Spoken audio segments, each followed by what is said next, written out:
Right now, Peter Baker, MSNBC political analyst, chief White House correspondent for the New York Times, and co-author of The Divider, Trump in the White House, 2017 to 2021. Welcome, my friends. So last night's rally comes one day after the president's major news conference wrapping up the NATO summit. He made some, sure, typical Biden gaffes, but overall proved his knowledge on foreign policy and the role of the U.S. in several areas. Did this quiet some of the concerns inside his campaign?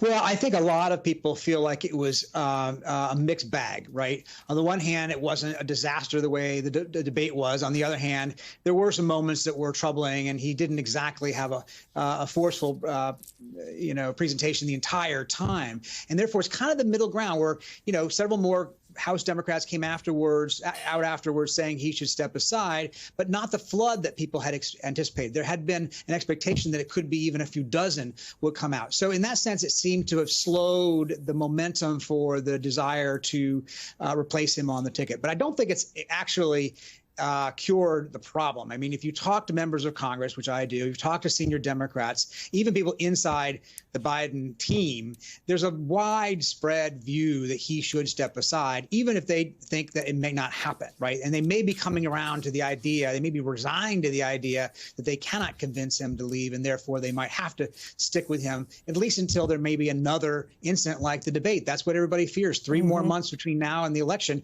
anything can happen. Look, your paper's been making some news. We're going to get to a few parts of that, most notably and recently, Bernie Sanders.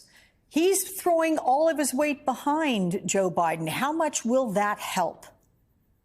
Well, obviously, it's targeted toward a part of the party that hasn't always been Joe Biden's best, most supportive part. The liberal progressive base that has been suspicious of him for a number of reasons, Gaza being one example, or the suspicion that he's not really part of their view of the world. And among younger voters who like Bernie Sanders, among, voters who are suspicious or skeptical or, hostile to Israel's war, that could make a difference. But you're having this back and forth, right? George Clooney comes out against him one day and Bernie Sanders for him the next day. That's certainly not what the Democrats wanted to be doing heading into July and the Republican convention next week. They wanted to be unified, and they're not right now.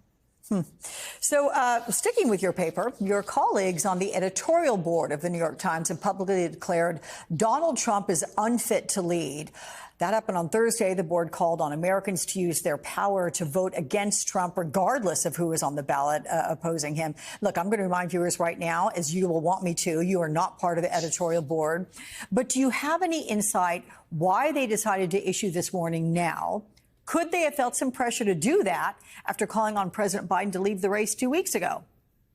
Yeah, I mean, you are right. I have nothing to do with the editorial section in the New York Times. Like most papers, they're completely separate, and I don't speak to them. I don't know them. I mean, I know some of them. I don't want to say I don't know them, but we don't talk on a regular basis. They certainly don't consult with us about what they do, and we don't consult with them about what we do. I did hear Mara Gay, who's a member of our editorial board, say on MSNBC the other day that this has been in the works for quite a while, even before the debate. It was not a reaction to the debate or a reaction to their decision to have an editorial calling on President Biden to step aside for another candidate. It certainly is consistent with the view they've taken on President Trump going back many years. They're certainly made very clear they're not fans. But I think they wanted to have, I imagine, their say heading into the Republican convention so that there was no doubt about where the editorial board stands.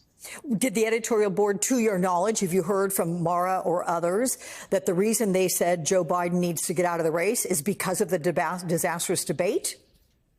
Yeah, I mean, they had said that after the debate. They did think that Joe Biden should step aside, as did a number of the columnists, again, separate from the news section. But they felt that the debate was so bad that it would be better to have another candidate, whether it be Kamala Harris or somebody else. Obviously, they reflect the views of a lot of people in the Democratic Party right now. But there's the Times editorial page and the editorial page of the Washington Post and other major papers has been a forum for this conversation, this debate going on among Democrats right now, as has, the airways on MSNBC and some other networks. Yeah. One more question here about a new article. It's written by one of your New York Times colleagues highlighting how Mar-a-Lago has become a magnet for right-wing extremism. I'm going to be speaking with one of those co-authors, David Fahrenthold, in the next hour. But, Peter, what's your biggest takeaway from their report, and how unsettling is it?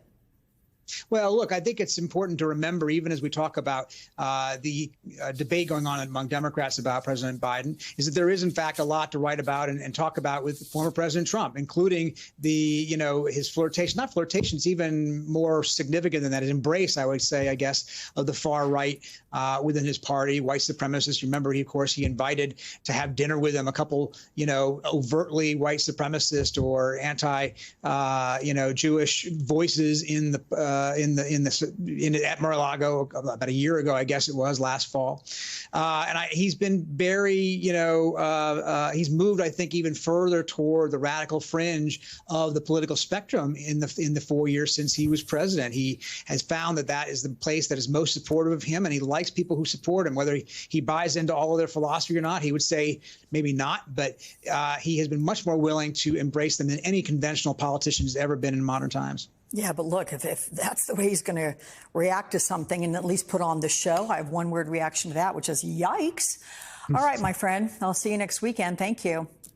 Hey there, MSNBC fans. I'm Luke Russert, and be sure to join me, Rachel Maddow, Jen Psaki, Lawrence O'Donnell, Steve Kornacki, Joy Reid, and many more September 7th in Brooklyn, MSNBC Live Democracy 2024. Click on the link for ticket information.